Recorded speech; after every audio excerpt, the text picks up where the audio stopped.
एक vendetta politics के तहत, विंडिक्टिव पॉलिटिक्स के तहत हमारे आईटी सेल के प्रमुख अमित मालविया, जो बंगाल के सहप्रभारी भी है, उनको केवल सच बोलने के लिए इनाम के रूप में प्रताड़ित करने के लिए डीएमके की सरकार ने फाइल किया था.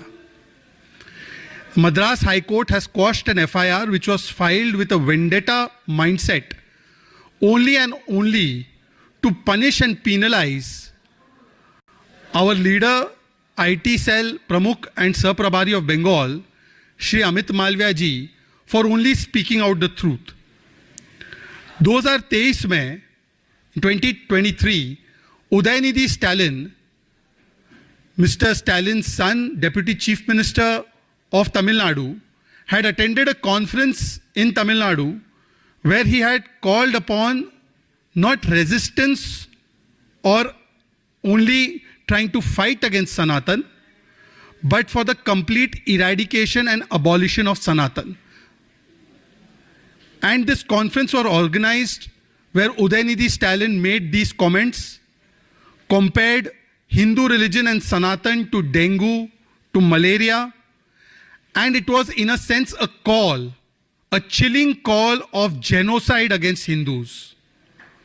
2023 में एक प्रेस कॉन्फ्रेंस जो हुई, एक कॉन्फ्रेंस हुई थी जिसमें उदयनिधि स्टालिन ने सीधे सीधे जाकर सनातन के समाप्ति की बात की थी, संपूर्ण हिंदू धर्म के मानने वालों के नष्ट की बात की थी, जेनोसाइड की बात की थी. And when this matter was raised by Amit Malviya ji, he has posted a tweet about this comment by Udayanidhi Stalin. Rather than act against Udayanidhi Stalin, the entire DMK government machinery, police and other agencies were left to treat vindictively Amit Malviya ji. Udhayanidhi Stalin के इस जहरीले बयान पे कार्रवाई नहीं हुई. कार्रवाई उन पे हुई जिन्होंने हिंदू होने के नाते, सनातनी होने के नाते इस विषय को उठाया. और इसीलिए कल जो निर्णय आया है मद्रास हाई कोर्ट का, मैं आपको कोट करके भी बताऊंगा कुछ paragraphs. Essentially Madras high court ने उस एफआईआर को क्वॉश कर दिया है और क्वॉश करते समय कहा है कि डीएमके की सरकार, उदयनिधि स्टालिन, ये हिंदू विरोधी है, इनकी पूरी लेगेसी हिंदू विरोधी है, उनके स्टेटमेंट हेट स्पीच में आते हैं और अमित मालविया जी के खिलाफ जो कार्रवाई है वो abuse of process of law है. So not only have they quashed the FIR yesterday, they have also come to conclusion, the High Court, that this statement is coming from a legacy of anti-Hindu and anti-constitutional DNA of DMK. मैं आपको कुछ paragraphs पढ़कर सुनाना चाहता हूं. Para 22 में high court लिखता है, high court, Madras high court, Madurai bench. There are records to show specific incidents of attack by DMK on Hinduism, like cutting tuft hair, Janu, putting Janu on pigs. Several complaints have been made, but none have been acted upon. It is evident that there is a clear attack on Hinduism by DMK. DMK as a party Hinduism पर हमला करती है, यह para 22 में लिखा है. Para 23, by overall consideration speech of the minister, it indicates clearly that it is totally against 80% of Hindus, and this comes within the mischief of hate speech. The minister, Mr. Udayanidhi Stalin, hails from the legacy, above legacy, anti-Hindu legacy. 153, 153A, 505, 504, IPC should not be on Amit Malviya, but it should be on the minister's speech. Para 23 में court कहता है कि जो speech दी है उदयनिधि स्टालिन ने, यह 80% हिंदुओं को सर्वनाश करने की, जेनोसाइड करने का स्पीच है और यह हिंदू उसके खिलाफ है और यह हेट स्पीच में आता है. अमित मालविया जी का ट्वीट जो सच बताया वो नहीं आता. और उदयनिधि स्टालिन उस लेगेसी से आते हैं जहां पर हिंदू को दो गाली तो मिलेगी वोट बैंक की ताली. Para 24, court with pain records the prevailing situation that a person initiating the hate speech, मतलब Udhayanidhi Stalin, is set free and person reacting to the hate speech, Amit Malviya, faces the wrath of law. No case has been filed against the minister for hate speech in the state. मतलब जिन्होंने hate speech दिया उनको तो छोड़ दिया गया और जिन्होंने बताया ये हेट स्पीच है उनके ऊपर पूरी सरकार टूट पड़ी. Para 26. Counter filed by Tamil Nadu police in the present case has political color and this has been filed by the IO. Officials should be apolitical, but they are taking sides with political party which is reprimandable. Para 26 में लिखा गया है कि जिस प्रकार से तमिलनाडु की police ने पक्षपात करते हुए जिसने हेट स्पीच किया उसको छोड़ दिया और जो हेट स्पीच बता रहा है कि हेट स्पीच है उनके खिलाफ पॉलिटिकल कलर से कार्रवाई करते हैं और यह कोर्ट कहता है reprimandable है. And para 27 final paragraph, court is of the considered opinion that continuation of the present case against petitioner Amit Malviya is an abuse of process of law. The court is inclined to quash the FIR quashed. मतलब कि अगर यह case जारी रहता है तो अमित मालविया की प्रताड़ना स्टेट एजेंसीज के द्वारा की जाएगी. यह ऐसा होगा जो संविधान विरोधी होगा, जो लॉ विरोधी होगा, इसलिए केस को क्वाश किया जाता है. तो इसका मतलब साफ है कि डीएमके एंटी हिंदू तो है ही, डीएमके एंटी संविधान भी है. ये जुबान पर संविधान पर फैलाते हैं नफरत ये भाईजान और करते हैं हिंदू का अपमान. यही बन चुकी है डीएमके की पहचान. और ये कोई एकलौता ऐसा बयान है, मैं सुबह से देख रहा था, I was watching since morning. DMK leaders are saying that it is a misinterpretation. We are misinterpreting. Media is misinterpreting. Even Supreme Court is misinterpreting. DMK leaders should know that on 4th of March 2024, the Honorable Supreme Court has slammed Udayanidhi Stalin for the same comment. And I quote, Supreme Court says, you have abused your rights under Article 19(1)(a). You are not a layman, you are a minister. You should know the consequences of your speech. उधर भी hate speech कहा गया था उदयनिधि स्टालिन के बयान को supreme court के द्वारा. इसी स्पीच पर सुप्रीम कोर्ट को इंटरप्रिटेशन नहीं करना आ रहा है, हाई कोर्ट को इंटरप्रिटेशन करना नहीं आ रहा है, हिंदुओं को इंटरप्रिटेशन करना नहीं आ रहा है, केवल डीएमके को इंटरप्रिटेशन करना आ रहा है. और डीएमके का तो चरित्र बन चुका है. It has become the DNA of DMK. Just few days ago इसी मंच से हमारे तमिलनाडु के प्रभारी श्री पीयूष गोयल जी ने एक बहुत ही महत्वपूर्ण विषय उठाया था और वो भी कोर्ट के आदेश के आधार पे था. उस समय पर भी मद्रास हाई कोर्ट के डिवीजन बेंच ने यह जजमेंट दिया था कि जो सिंगल जज का जजमेंट था दीपम केस में कि हिंदुओं को कार्तिकाई दीपम लगाने का अधिकार है मदुराई में, वो फैसला सही है. और उस समय पर भी डीएमके ने क्या किया था? उस समय पर भी डीएमके ने इंपीचमेंट वाला फतवा जारी किया था उस जज के खिलाफ. At that time also the DMK, riled with its anti-Hindu, anti-Lord Murugan, anti-Samvidhan nature, had taken out a fatwa of impeachment against a single judge who had given the Hindus their constitutional right to light a deepam at the Deepathu.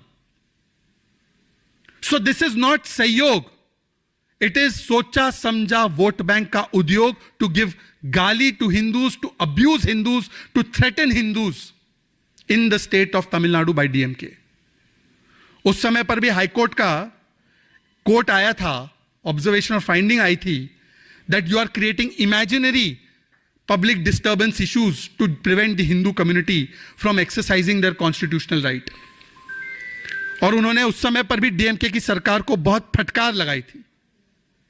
और अगर आप पूरा चरित्र देखेंगे DMK का तो इनके एक नेता A Raja on record, Hindu religion is a menace to India and the world. अब ये जो डिस्टिंक्शन ड्रॉ कर रहे हैं कुछ लोग डीएमके के कि it's been said about Sanatan means this, it's not been said about the Hindus. तो ये ए राजा का बयान, I am quoting, Hindu religion is menace to India and the world. A Raja, we are enemies of Prabhu Shri Ram.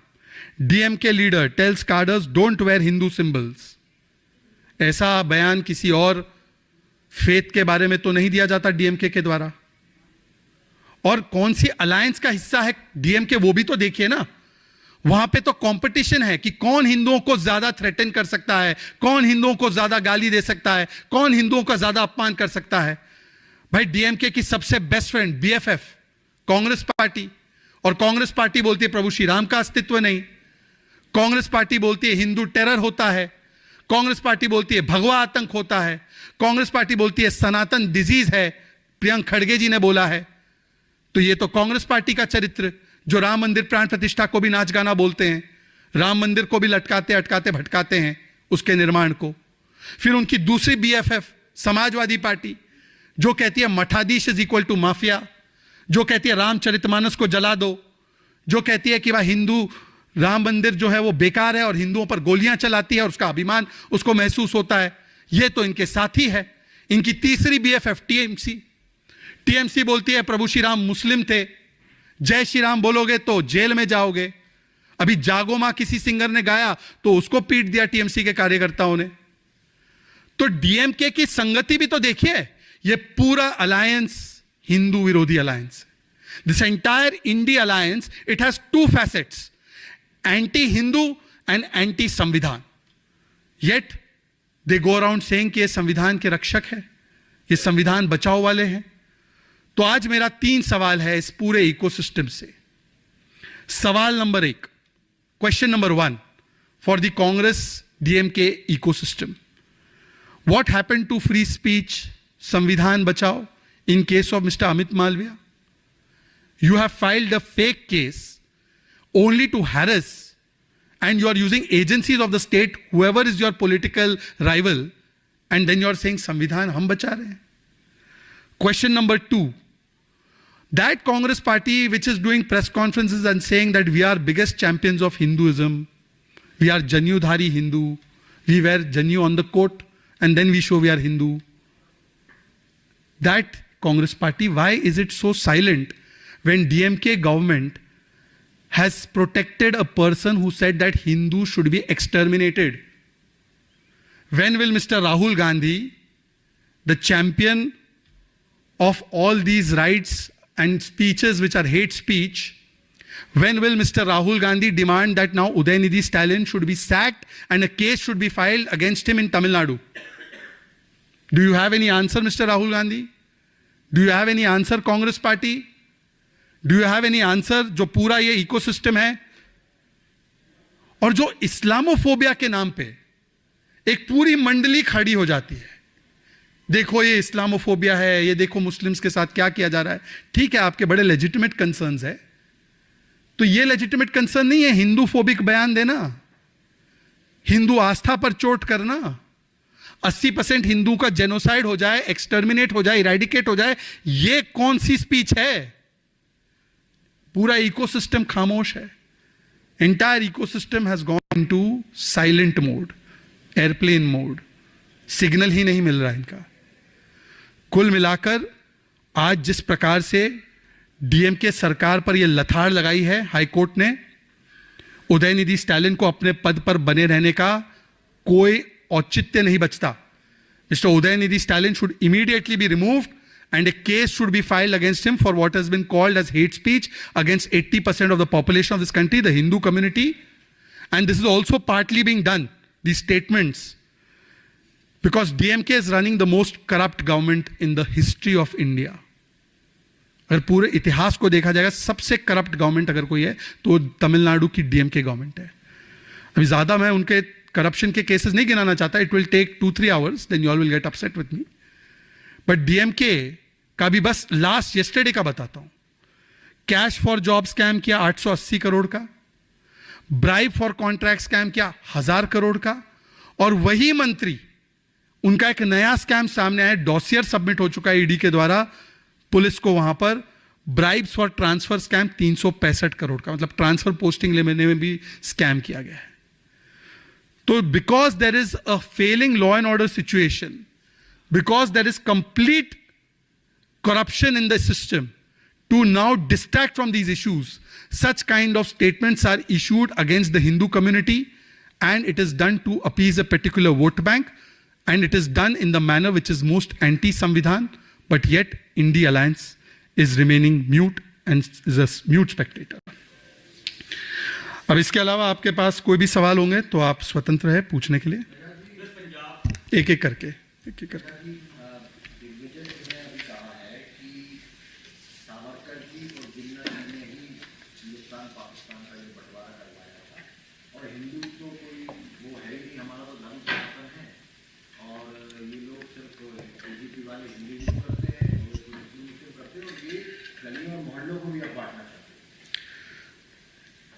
ये इसीलिए मैं कहता हूं कि आज आईएनसी इंडियन नेशनल कांग्रेस नहीं इस्लामाबाद नेशनल कांग्रेस बन चुकी है, क्योंकि जो भी देश के खलनायक है, जो भी देश के टुकड़े टुकड़े करने वाली जमात है, अगर उनके साथ कोई लगातार खड़ा है तो वो कांग्रेस पार्टी है। ये वही दिग्विजय सिंह जी है, मेरी मेमोरी थोड़ी सी वीक होती जा रही, ओसामा जी कहा था। ये वही दिग्विजय सिंह है जिन्होंने 26/11 का दोष कसाब से हटाकर हिंदुओं पर डाला था। ये वही दिग्विजय सिंह है, अभी 2 दिन पहले मैं देख रहा था, आपने बताया है कि जो इनके कांग्रेस के विधायक है बरैया, इनका जो बयान था रेप को लेकर, उसको भी डिफेंड करने का काम अगर किसी ने किया तो कांग्रेस पार्टी ने दिग्विजय सिंह जी के माध्यम से करवाया। ये वही दिग्विजय सिंह जी है जिन्होंने जब बांग्लादेश में हिंदू मारे जाते हैं तो उसका भी दोष भारत पर डाल देते हैं और बोलते हैं एक्शन का रिएक्शन हो रहा है। ये वही दिग्विजय सिंह जी है जो एक्सपर्ट बन के मोहनचंद शर्मा जी की शहादत बलिदान पर सवाल खड़े करते हुए बाटला हाउस के टेररिस्ट के लिए खड़े हो जाते हैं। अब वो दिग्विजय सिंह जी, उनको जिन्ना को इस प्रकार से प्रस्तुत करना है कि जिन्ना तो विलन नहीं था देश के बंटवारे का, वीर सावरकर जी थे। तो वीर सावरकर जी के विषय में इंदिरा जी ने क्या लिखा है, दिग्विजय सिंह जी जाकर पढ़ लीजिए। वीर सावरकर जी के बारे में यशवंतराव चौहान जी से लेकर शरद पवार जी ने क्या लिखा है, जरा पढ़ लीजिए। और बाकी तो कुछ नहीं, फोटोग्राफी और वाइल्ड लाइफ का दिग्विजय सिंह जी और उद्धव ठाकरे जी दोनों को शौक है। उद्धव जी से काफी मिलते जुलते भी है। तो एक बार दिग्विजय सिंह जी आप उद्धव जी से पूछ लीजिए कि वीर सावरकर जी ने देश का बंटवारा करवाया था। मतलब जिन्ना ने जो पाप किया, जिन्ना ने जो दुष्कर्म किया, आज जिन्ना को बचाने के लिए कांग्रेस पार्टी हमारे महाराष्ट्र के और पूरे देश के राष्ट्रवादी सपूत वीर सावरकर जी का अपमान कर रही है। महाराष्ट्र की जनता भी देख रही है, उद्धव जी भी जो उनसे अभी थोड़ा समर्थन लेने की फिराक में, वो भी देखें। और दूसरा, हिंदुओं का तो अपमान करना ही कांग्रेस की पहचान है भाई। ऐसा बयान कि हिंदू धर्म नहीं है, हिंदू मजहब नहीं है, ये आप किसी और मजहब के बारे में दे दीजिए। पर ये वही लोग हैं जो हिंदू टेरर कहते हैं, जो सनातन समाप्त की बात को समर्थन देते हैं, जो हिंदू को किस प्रकार से गाली देते हैं ताकि वोट बैंक की ताली मिल सके, राम मंदिर प्राण प्रतिष्ठा को नाच गाना कहते हैं, राम मंदिर को लटकाने अटकाने भटकाने की साजिश रचते हैं, कहते हैं कि अर्जुन को कृष्ण जी ने जिहाद सिखाया था गीता के माध्यम से। तो हिंदू विरोध का जो डीएनए है कांग्रेस का, और देश के टुकड़े टुकड़े करने वाले लोगों के साथ खड़े होने की जो प्रवृत्ति है कांग्रेस की, ये इस्लामाबाद नेशनल कांग्रेस इसीलिए कहता हूं इसे। Sir, in Kerala's Kannur, the DYFI activists faulted the RSS song in one of the temples. They said and alleged that it's a RSS-backed agenda and they want to politicize the entire program. See, under the left government in Kerala, there is a competition of Tushtikaran. So LDF and UDF both are doing a competition as to who can oppose nationalists more and who can appease anti-nationals more.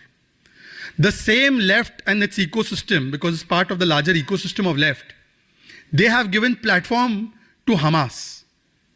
They have given platform to Jamaat. They have advocated and cried for PFI. They have given advocacy for convicted terrorists. But when it is Bharat Mata, they say Bharat Mata should have no place in the program. When it is a Geet, a Gan, which is only praising Ma Bharati, then they are saying that that song praising Ma Bharati should not be there. They oppose Vande Mataram also. They oppose national song also. So this is nothing surprising that the LDF and its ecosystem, which goes in front of PFI, Jamaat and Hamas, which orchestrates the Sabrimala gold loot and ghee loot, which has an anti-Hindu mindset in its very existence, now is also opposing nationalists. So nationalists are barred and anti-nationals and tukde gang is platformed. That is the model of the left government, but even of the UDF in Kerala.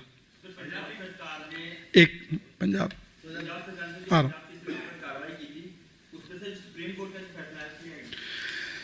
देखिए, पंजाब सरकार भगवंत मान जी द्वारा जो सरकार नाम में संचालित है और असलियत में उसके सुपर मुख्यमंत्री अरविंद केजरीवाल है, उनको एक करारा तमाचा सुप्रीम कोर्ट ने दिया है।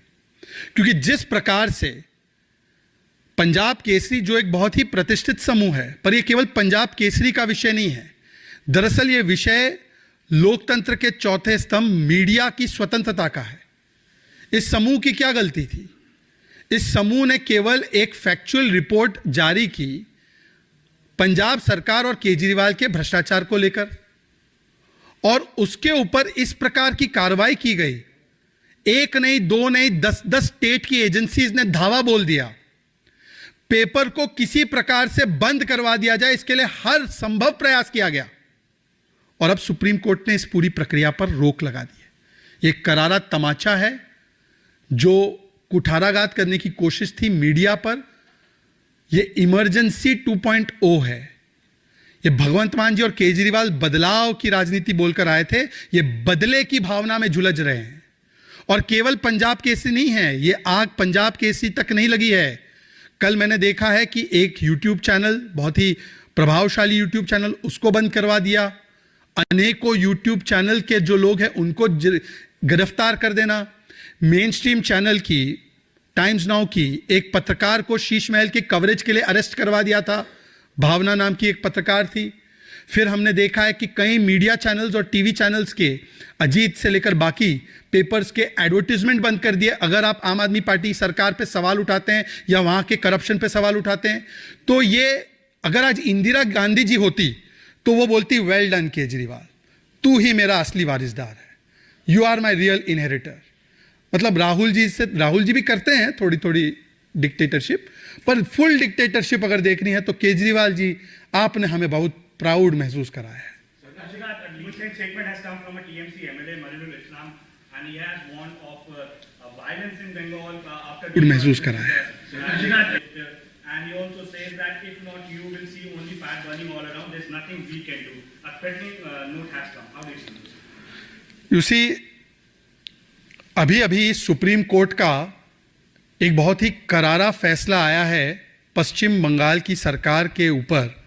जिस प्रकार से उन्होंने ऑनगोइंग इन्वेस्टिगेशन के दौरान एविडेंस चोरी करने का काम किया था, फाइल चोरी करने का काम किया था, और सुप्रीम कोर्ट ने बताया कि किस प्रकार का स्टेट ऑफ लॉलेसनेस छा चुका है पश्चिम बंगाल में तृणमूल कांग्रेस के शासनकाल में। और आज इसी बात को अगर आप देखेंगे इस दृष्टिकोण से, जिस प्रकार की धमकी टीएमसी के एक चुने हुए विधायक जो संविधान की शपथ लेते हैं, वही धमकी दे रहे हैं एक संवैधानिक संस्था को। A person who has sworn oath on the constitution is now instigating the most reprehensible violence against a constitutional body. This has become a pattern of TMC. क्योंकि आप देखिए, अब ममता बनर्जी खुद का बयान है इलेक्शन कमीशन के खिलाफ कि दंगे हो जाएंगे। अभिषेक बनर्जी का बयान है। फिराद हकीम सबसे करीबी माने जाते हैं, वो कहते हैं हाथ पैर तोड़ देंगे ईसी के। इनके एक और नेता है टीएमसी के विधायक, वो बोलते हैं डंडे इस्तेमाल करिए ईसी के खिलाफ।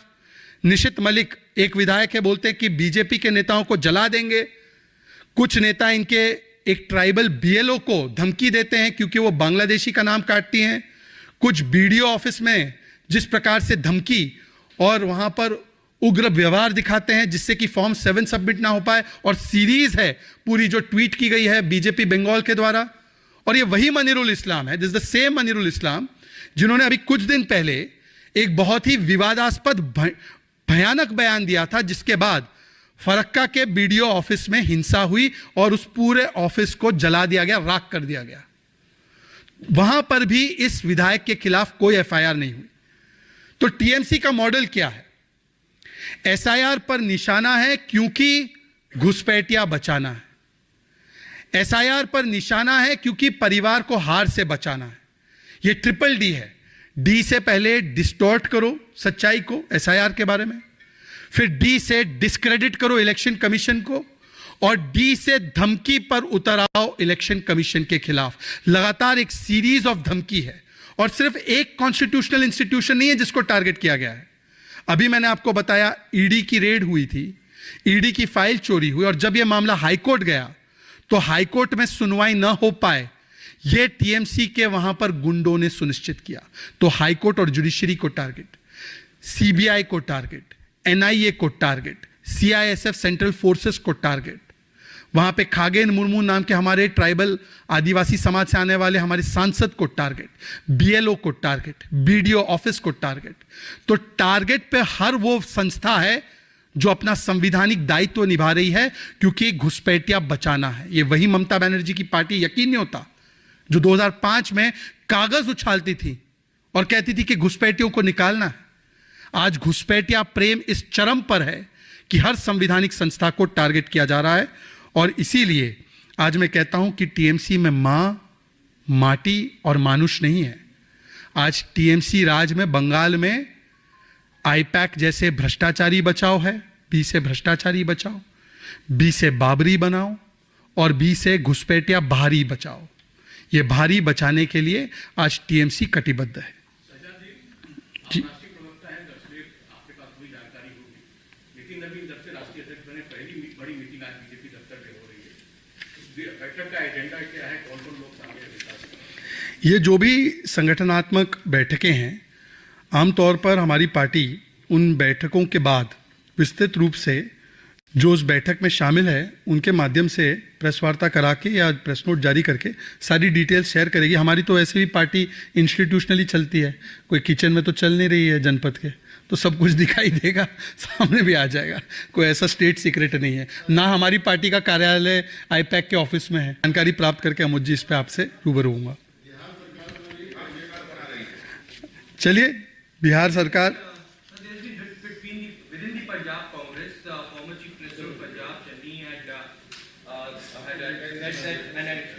dissatisfaction over the Dalit representation in the Punjab Congress. Now the leaders are arriving in Delhi to have a word with Rahul Gandhi and the Congress leadership as well. How do you see that? देखिए, जितनी आबादी उतना हक देने वाले राहुल गांधी जी के सिद्धांत और हाथी के दांत खाने के अलग, दिखाने के अलग। मतलब एक प्रिंसिपल दिखाने के लिए और दूसरा प्रिंसिपल चलाने के लिए। भाई राहुल जी, आप तो SC, ST, OBC, जाति जनगणना, इन विषयों को लेकर बड़े मुखरता से बोल रहे थे। तो भाई जिस स्टेट में, जो मेरी जानकारी है, SC, ST, SC समाज की तो बहुत वहाँ पे जनसंख्या है, तो वहाँ पर तो लागू होना चाहिए था जितनी आबादी उतना हक। और अगर आप ही के मुख्यमंत्री चन्नी जी, जो अनुसूचित जाति समाज से भी आते हैं, अगर वही कह रहे हैं कि भाई यहाँ पर हमें न्याय नहीं मिल रहा, तो आप तो पार्टी के भी जननायक नहीं है भाई। अब जननायक टाइटल तो चुरा लिया था आपने कर्पूरी जी से, भाई पार्टी में भी आप जो है जननायक वाला, सामाजिक न्याय वाला काम नहीं कर पा रहे। तो मुझे लगता है कि चन्नी जी ने राहुल गांधी जी के सिद्धांतों में और शब्दों में और करनी और कथनी में कितना गैप है, कितना अंतर है, इसको एक्सपोज करने का काम तो किया ही है। और जहां तक इंटरनल इनफाइटिंग है, भाई बताइए कि कांग्रेस की कौन सी ऐसी यूनिट है जहां पर इंटरनल इनफाइटिंग नहीं है। भाई केंद्र में राहुल कांग्रेस बनाम प्रियंका कांग्रेस, पंजाब में पहले था सिद्धू कांग्रेस बनाम अमरिंदर जी कांग्रेस, अब वहाँ पे आजकल जो है राजा वड़िंग कांग्रेस वर्सेस चन्नी कांग्रेस, बाजवा कांग्रेस। फिर आप देख लीजिए हरियाणा में हुड्डा कांग्रेस वर्सेस सैलजा कांग्रेस। फिर आप आइए हिमाचल में तो प्रतिभा कांग्रेस वर्सेस सुक्कू कांग्रेस। फिर आप आइए कर्नाटका में तो DK शिव कुमार वर्सेस सिद्धरमैया कांग्रेस। फिर आप आइए तमिलनाडु में तो मणिकम कांग्रेस वर्सेस ज्योतिमणि कांग्रेस वर्सेस कांग्रेस प्रवीण चक्रवर्ती। तो कांग्रेस वर्सेस कांग्रेस, कांग्रेस अपने खिलाफ ही लड़ती रहती है। और ये टुकड़े टुकड़े कांग्रेस है। ये INC का मतलब है आई नीड कंफ्यूजन। ये कंफ्यूज्ड पार्टी है। नेता इनका अगर राहुल गांधी नेतृत्व करेंगे तो यही होना है, हर जगह कांग्रेस टुकड़े टुकड़े होगी।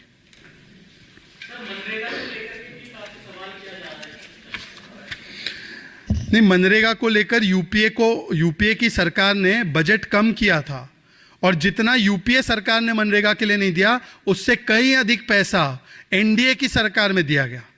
दूसरी बात, आज जब एक नई स्कीम वीबी जीराम जी लाई गई है, जिसमें 125 दिन की गारंटी है, जिसमें लॉन्ग टर्म एसेट्स बनाए जाएंगे, जिसमें ट्रांसपेरेंटली 1 हफ्ते के भीतर भुगतान होगा पैसों का जो रूरल हाउस होल्ड है उनको, और जिसमें एग्रीकल्चरल की अवेलेबिलिटी के लिए लेबर जो फंस जाता था वो लेबर अब स्वतंत्र होगा 60 दिन के लिए, वो व्यवस्था भी की गई है। तो आज क्या किसानों के खिलाफ है कांग्रेस? किसान विरोधी कांग्रेस पार्टी है, इसीलिए, या हो सकता है राम विरोधी भी हो, क्योंकि उसमें वी जी राम जी, तो उसमें राम का भी एक परिदृश्य है, ग्राम का भी एक परिदृश्य है, और उसमें विकसित भारत का भी है। तो हो सकता है तीनों के खिलाफ है कांग्रेस। धन्यवाद, बहुत बहुत धन्यवाद। जय हिंद, जय भारत।